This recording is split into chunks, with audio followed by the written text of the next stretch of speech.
SBM Live, subscribe to Speaking Boxing. SBM Live, subscribe to Speaking Boxing. Boxing Business is Kenneth, SBM Boxing. From we course, subscribe. We're here at SBM Boxing. We're one of many YouTube channels out there that cover boxing. But we cover live updates, all major boxing events, post-fight, pre-fights. We give our fight predictions. And the boxing fans who have that addiction, we're that channel that go ahead and cover all major boxing events, like I said before. And it's live. Live, we're at the little MGM Grand. Where's the little MGM Grand at? It's the George the Boxing Genius house. If you haven't caught George the Boxing Genius, he's a genius. You got Clyde, the Godfather. You got my baby bro, Angel Chino Sanchez, myself. Big ups to him, Chino. He's out in Tampa doing his thing. You have Waki, you don't say. You have just Steven Suave Tate. A lot of friends, family. Steven, he comes once in a while. But I still give him a shout out, you know. Because it's definitely all love. But tomorrow night, one of major boxing events that's taking place is going to be good card to fight. So if you guys don't have anything to do and you're entertaining boxing, tomorrow night is definitely a night to watch a boxing. You got Adrian the Prowl and Broner fighting. You got Andre Berto fighting. You have Lucas Matisse fighting. All these fights. There's going to be some good fights.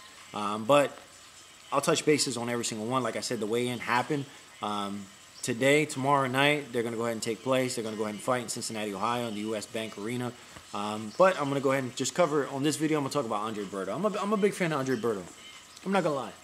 I'm a big Berto fan. Yes, he suffered back-to-back losses, multiple injuries and stuff like that. He's struggling to find himself. And it just comes down to confidence, you know. Confidence. Since he's lost to Victor Ortiz, he just hasn't gained the confidence. He's fought Collazo. He's fought many fights, but every single fight you see that he's struggling defensively, offensively. He's just, and mentally he's gone, you know. So you definitely got to get that Andre Berto back, the undefeated Andre Berto that came in with a lot of confidence before the Victor Ortiz fight. But Andre Berto itself, you know, he has a decent record. I'm a big fan of Andre Berto. He has the potential. He's a 5'2" fighter. He has the speed. He has the power. He has the agility. Endurance is always questionable there. His defense has been questionable there. His chin, I'm not going to lie. He hit the canvas a couple times, but he gets up. He shows a lot of heart. He showed heart against Robert Guerrero. He showed heart against Victor Ortiz. That was a fucking hell of a fight. If you didn't catch the Victor Ortiz versus Andre Berto fight, that's probably like top 10 classics as far as going toe-to-toe, blow for blow. I loved it. It was a good-ass fight. But Andre Berto, record-wise, you know, 28-3, 22 KOs. He K'd in, weighing a little bit heavier at 148.5 pounds. But who's he going to take on tomorrow night? He's definitely going to take on Steve Chambers. Steve Chambers has a decent record as well. He has 3 defeats as well, 24 wins, only 6 KOs.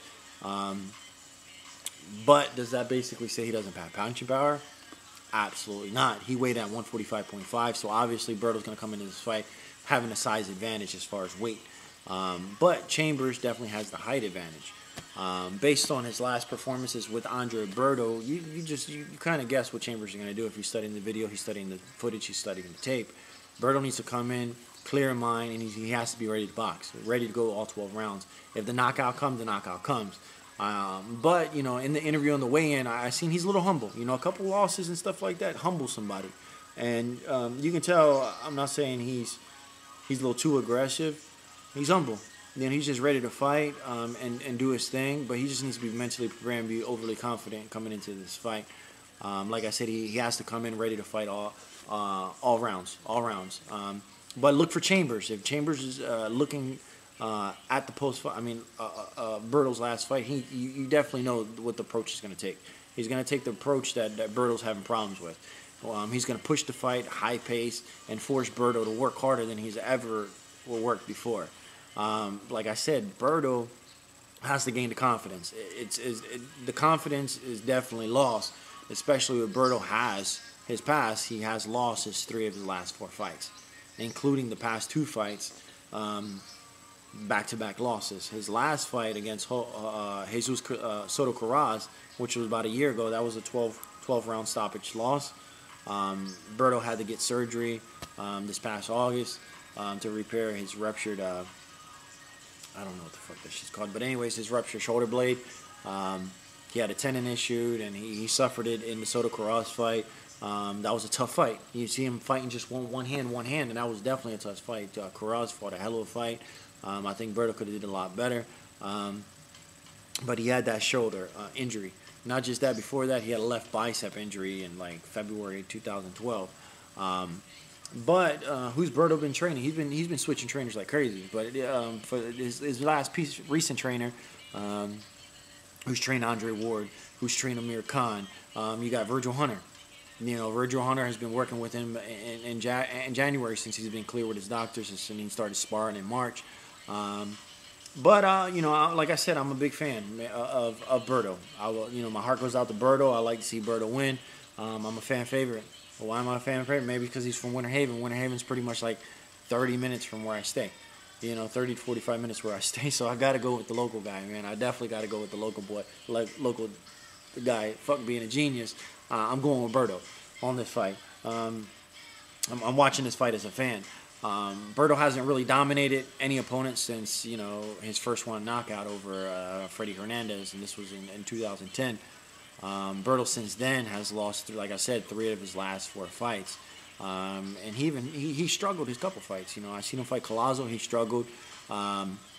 Zavek, he struggled.